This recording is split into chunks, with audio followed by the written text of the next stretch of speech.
नमस्कार दोस्तों, स्वागत है आपका। आज की हमारी कहानी है रद्दी वाली लड़की। कहानी आपके दिल और दिमाग में पूरी तरह उतर जाएगी, इसलिए कहानी को पूरा सुनिएगा। आइए शुरू करते हैं। दे दीजिए ना साहब, आपके पास वैसे भी तो रद्दी की तरह ही पड़ी रहेगी ना, कह के साक्षी जिद करने लगती है घर मालिक से।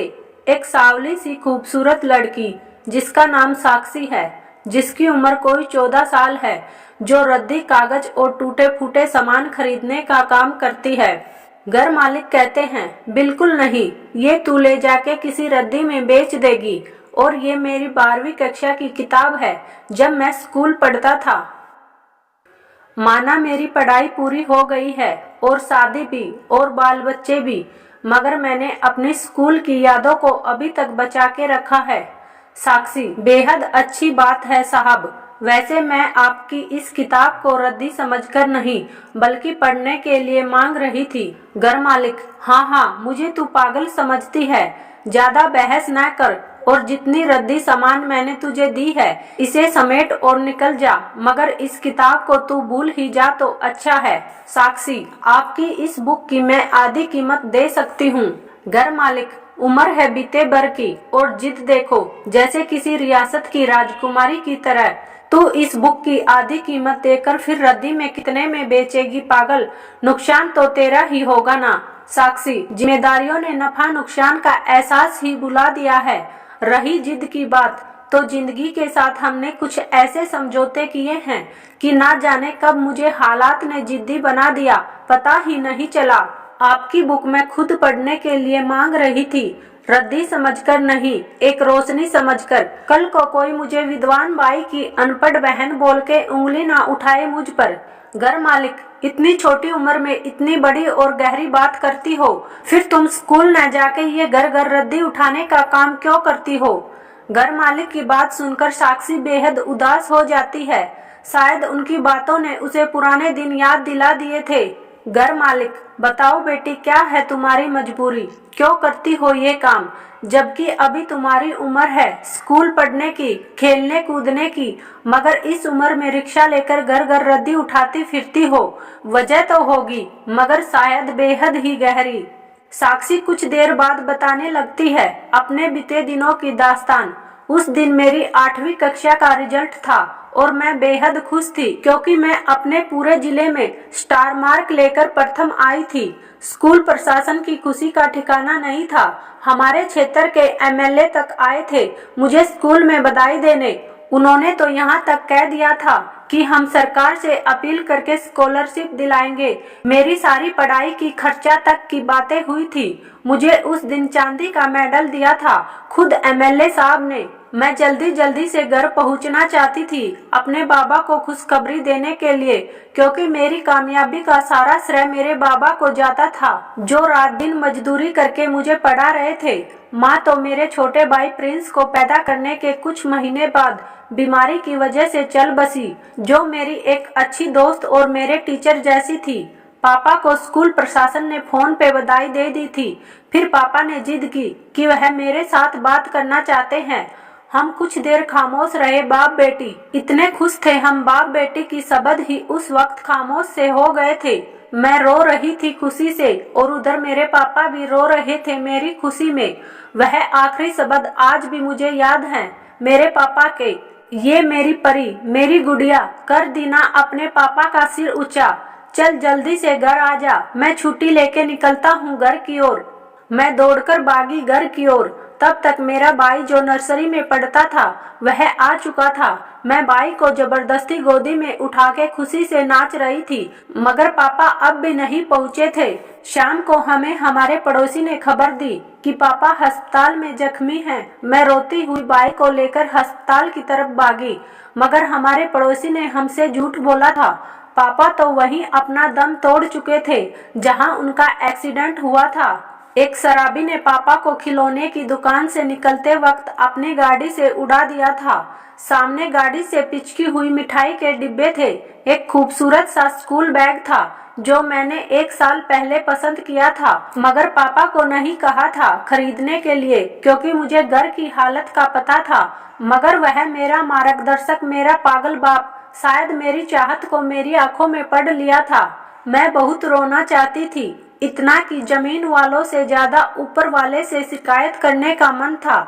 मैं मेरे दर्द के आंसुओं से आसमान में छेद करना चाहती थी, ताकि वह खुदा जिसने मुझसे सब कुछ छीना, उससे बस एक सवाल करना था कि तू इतना कठोर क्यों है मेरे और मेरे परिवार के लिए। मगर मेरे भाई प्रिंस की लगातार रोने की वजह से मैं उसे संभालने लगी। एक बात कहूँ साहब, सच कहूँ तो आज भी तकलीफ होती है कि मैं एक बाप की लाडली बेटी होकर भी उनके लिए तसल्ली से रो ना सकी। मैं 12 साल की छोटी बच्ची ना जाने कब बिन ब्याहे अपने भाई की माँ बाप बहन दोस्त सब बन चुकी थी।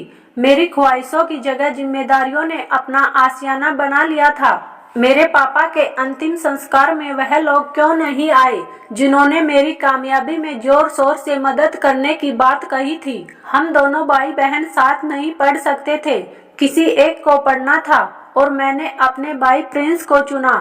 फिर पापा की साइकिल थी जो काम पे ले जाते थे। घर पर मैं अक्सर पापा की साइकिल चला लिया करती थी। बस क्या था, पड़ोसी चाचा को बोलकर उसी साइकिल में कुछ सामान जोड़कर रिक्शा बना लिया और बन गई रद्दी वाली। घर के मालिक, क्या कहूँ बेटी तेरी कुर्बानियों के बारे में। इंसान तो क्या, खुदा भी शर्मिंदा हो जाए तेरी दर्द की दास्तान सुनकर। चलो मैंने तुम्हें ये किताब मुफ्त में दे दी, तुम ले जा सकती हो। साक्षी, नहीं साहब, मैं मुफ्त में कुछ नहीं लेती, क्योंकि मेरी माँ कहती थी कि ईश्वर के अलावा इस दुनिया का कोई प्राणी एक नारी को कुछ दे नहीं सकता, क्योंकि नारी सिर्फ देना जानती है, लेना नहीं। घर मालिक, मगर तुमने ये रद्दी का धंधा क्यों चुना? साक्षी, रद्दी के काम में ये फायदा है कि इन रद्दियों में मेरी काम की कुछ किताबें भी मिल जाती हैं कभी कभी, जो मैं रात को पढ़ती हूँ अपने भाई को पढ़ाते वक्त। घर के मालिक, इसका मतलब सपने अब भी देखती हो पढ़ने के? साक्षी, पापा कहते थे कि इंसान की उम्र चाहे जितनी भी हो, मगर सपने हमेशा ताजा और जवान रहते हैं। पढ़ाई छोड़ी है, बस पढ़ने का सपना नहीं। घर के मालिक, मान लो कि कल तुम्हारा भाई तुम्हें भूल गया तो तुम्हें तकलीफ नहीं होगी? साक्षी, कैसी तकलीफ साहब, मैं तो ये ही चाहती हूँ कि मेरा भाई पढ़ लिख कर बड़ा इंसान बने, मगर आदमी नहीं। रही मुझे भूलने की बात, तो यदि कल को हर माँ ये सोचकर स्वार्थी हो जाए कि कहीं मेरा बेटा या बेटी मेरी कोख से पैदा होके मुझे भूल तो नहीं जाएंगे, ऐसा सोचने लगी तो बच्चों की पैदाइशी में बहुत कटौती होगी। माँ सिर्फ पैदा करना और प्यार करना जानती है, भले बच्चे का नाम बाप से ही क्यों ना चलता हो, मगर माँ तो बस माँ बनकर ही खुश हो जाती है। घर का मालिक, तुम आगे पढ़ाई करती तो सच कहता हूँ कि आगे बहुत बड़ी कामयाब हस्ती बनती। साक्षी, अगर कल के लिए सोचती तो मेरा भाई आज अनपढ़ ही रह जाता और एक अच्छी बहन अपने भाई की फिक्र न करे तो फिर भाई बहन के रिश्ते की अहमियत कहाँ रह जाती है। घर मालिक, तुम्हें अपने स्कूल के दिनों की याद करके तकलीफ नहीं होती? साक्षी, मेरे भाई के उज्जवल भविष्य के अलावा अब मुझे कुछ याद नहीं रहता। हाँ, मगर कभी कभी आंखें अपने आप उस वक्त नम हो जाती हैं जब मैं रिक्शा लेके रद्दी खरीदने निकलती हूँ और अचानक अपनी ही उम्र की लड़कियों को जब स्कूल यूनिफॉर्म में स्कूल जाते देखती हूँ। साक्षी इतना कहते हुए नम आंखों से रद्दी समेटने लगती है और इधर मकान मालिक सोचता है कि कितनी मुश्किलें और दर्द भरी जिंदगी से गुजर रही है, मगर इस लड़की की जिद तो देखो, अपने भाई के प्रेम के लिए खुद को कितनी आसान बना के घूम रही है। ऐसे ही नहीं मनाते रक्षाबंधन, ऐसे ही नहीं मनाते भाई दूज। ये पवित्र रिश्ता हमेशा बना रहेगा जब तक साक्षी जैसी बहन इस दुनिया में पैदा होती रहेंगी। मकान मालिक ने किताब दे दी और साक्षी ने किताब के पैसे। साक्षी ने अपने रिक्शे के पीछे रद्दी रख दी, मगर किताब को अपने साथ आगे रख लिया था। नम आंखों से घर मालिक दूर जाते देखता रहा साक्षी को, मगर पलटकर भी नहीं देखा था उसने पीछे। शायद उसने जिद पकड़ ली थी कि जो गुजर गया वह एक हादसा था, आगे जो है सिर्फ और सिर्फ भाई की पढ़ाई और उसका खूबसूरत भविष्य। न जाने कब घर मालिक के एक साथ दोनों हाथ जुड़ गए थे नमन के लिए। पलकों में आंसू लिए उस रद्दी वाली को देख रहे थे जिसने खुद को रद्दी बनाया भी तो किसी को नया और खूबसूरत बनाने के लिए। धन्यवाद दोस्तों। अगर कहानी पसंद आई हो तो वीडियो को लाइक और चैनल को सब्सक्राइब जरूर करें। मिलते हैं फिर किसी नई कहानी के साथ। धन्यवाद।